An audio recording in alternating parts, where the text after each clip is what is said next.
And now, live from the studios of Freedom's Phoenix, Ernest Hancock.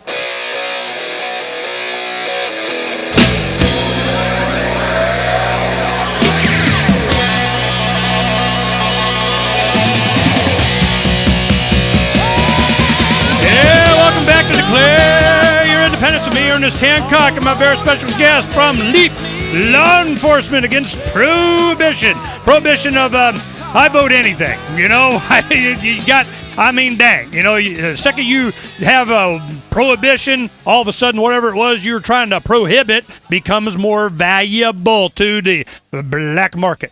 Well, the free market, as always, that's just called the market as far as I'm concerned. Terry Nelson. Now, Terry Nelson, he's been expanding a decades-long career since 74. The guy's been in the U.S. Border Patrol, U.S. Customs Service, the Department of Homeland Security, and, you know, and not just in this country, Mexico, Central America, South America. I mean, this is, when did you finally evolve past being supportive of what you were doing? I mean, were you ever comfortable with going after people for plants? I mean, at what point did you go, nah, this is just not working? Well, my primary arrest authority came from Title 19 United States Code, which was a customs law, and because the Border Patrol did not have a drug authority back in the 74s. That was only the DEA that had Title 21 arrests. So if we made arrests in the Border Patrol for narcotics, it was usually a huge amount, and then you had to call the DEA to come. But under Title 19, my job was to stop smuggling into the country and to make sure that the duties were paid and the products were entered into the country in a fair and legal manner. So I had no problem with protecting the revenue of the United States of America and saying, if you want to bring something in, you've got to pay your duties on it, and you've got to enter it legally. You can't sneak it across the border. So there was no conflict there. As far as my belief about the wrong strategy being used was, of course, I developed that when I started working down in Central and South America, and I saw that there was no way. And for example, and we spent $5.2 billion on Plan Colombia, spraying the coca plants and stuff in Colombia. At the end of that time, coca production was up 27% to about 2.2 million pounds of blow a year. Now, in fairness to the ONDCP, which put out yesterday, that coca production in Colombia was down almost in half, which is a true statement. But what they didn't mention, that it's up in Peru and Bolivia. So they're still making 1.8 million pounds of blow a year in the Andean-rich nations. So, you know, they like to report incremental successes, but they like to hide the fact that the balloon theory kicked in and it started up someplace else. And this is after spending millions and millions. And let's quickly jump to Mexico. We started Plan Merida 5 years ago, and we spent billions of dollars on that, and all we've resulted is 40,000 Mexicans losing their lives, you know, fighting our dirty war for us because of our supply necessities, so to speak. And it's true all over the world. Even if you go into Afghanistan, we've occupied Afghanistan for almost 10 years. Opium, the Taliban are stockpiling opium to keep it off the market to drive the price up because it's so cheap, because the country is producing twice the amount required for world supply. So, and then we go out and send our troops out to destroy the fields and shoot the farmers, et cetera, and destroy the factories, and all that does is drive the price up, which helps the Taliban use the money to kill us. Now, let's think about this for a second. Is that intentional? I mean, is there some government agency or some drug dealer that's got their hand on the machine and go eliminate my competition, go eliminate the supply over here, go so I can get more profit, and here's your cut? I mean, talk about that. What is the role of the law enforcement from the United States in controlling drug trafficking and how they might benefit? Well, I don't know. If I knew that answer, I'd probably be, I would be a heck of a lot smarter than I am, but there's got to be something going on here that I can't see. I just can't see it. And I've looked at it from as many angles as I can. I just don't want to believe, although, now I was in Vietnam in 68, not 68, in 70 and 71. So I know about Laos and Cambodia, and I know that we shipped heroin home. The CIA did to support the dirty war in Cambodia and Laos. And I know that out of Nicaragua, we ship cocaine up to help our friends fight the Sandinistas. I mean, Nicaragua. I mean, I know all these things because now that they've come out. But I really don't want to think that my government is keeping this war going to keep black people or Hispanics from being able to vote, or to keep their buddies in the military-industrial complex fat, dumb, and happy. I don't want to think that of my country, and I'm not going to think it until all other options are gone.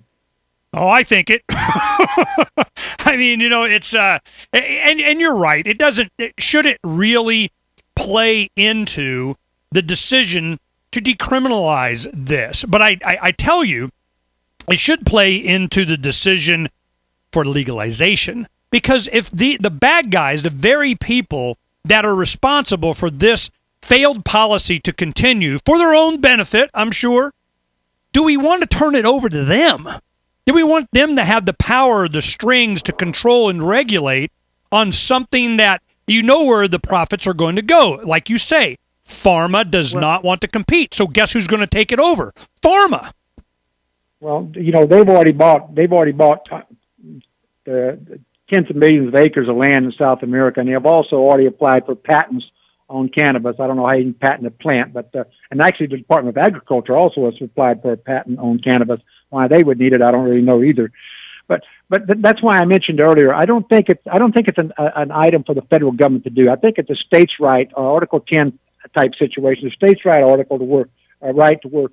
One of the states is going to get it right, and then the rest of them can follow it. I certainly don't want. I don't want people inside the Beltline making decisions for me out here, because I haven't seen them. They don't have a very good track record. Let's put it that way. Well, let's think about this, Terry. We have states that have gone down this road. Here in Arizona, California, the federal government comes in, shuts them down. No, you can't. Fear, intimidation, arrest, whatever. And I think it's more than they think it's bad or anything. They just want to maintain their ultimate jurisdiction, that it's going to, whatever you're going to have is not, repeat, not going to be a state initiative. It's going to be at the federal level. It's going to be, you have to send your lobbyists, and the gazillions of dollars going to be made in this. Going to be lobbyists going to Washington, D.C., and not to the state houses. It's going to go to us up here in the Beltway, because we want the money and the special interest in our cut of whatever industry that's going to be created from this. I guarantee it. I mean, do you see that trend? Well, I don't know what's going to happen. I don't have a crystal ball. I wish I did, but I don't. So I only have to guess, like everyone else has to guess what would happen. But when people ask me my opinion, I give it. I say what I think is the best way to do it. But irrespective of my beliefs, if we will sit down at a table and talk about it, we can come up with the right solution. Now, what we can't continue to do is, last week, as you're probably aware, the Global Commission on Drugs put out their statement, and they said, end it. It's over. You got to stop this. And the drug czar's office said these people were misguided. I point out, those people that were misguided is George Schultz, Polson, former Treasury Secretary. Treasury Secretary. The current guy, Prime Minister of Greece, the former president of Brazil, Colombia, Mexico. These people are not stupid people. And to write them off and say they're misguided, that's an arrogance coming out of Washington, D.C. that we should not accept. Without even looking at their report, I can guarantee they were wanting to have it regulated for pharma in some way. We walked over, day before yesterday, I was in Washington, D.C. We had a press conference at the press club, and afterwards we walked over to the ONDCP office. Now, we told them we were coming. We were going to present them our report on ending the drug war. A Dream Deferred is what it's called, and it's on our website if you want to get a copy of it. We walked over to the Gil Kuriowski's office. He knew he was coming. We were with Norm Stamper, a former chief of police up in Seattle, who he knows personally. Of course, he replaced him. We walked into their office, and he sent an administrative assistant down to take the report from us. I was insulted. As many years as I've served my government, 32 years on the border, and I just came from 2.5 years in Iraq, and I was insulted that he would not send at least his assistant police officer down to receive the report, and not an administrative assistant. The country is turning. It's all changing. It's all coming around to what LEAP's been saying. Is it because of what LEAP's been saying? Well, they're definitely, at the front of this, and we need to listen to what they have to say, because they represent so many people on the front lines. We're going to talk about that more when we come back. Who are the people that are in LEAP?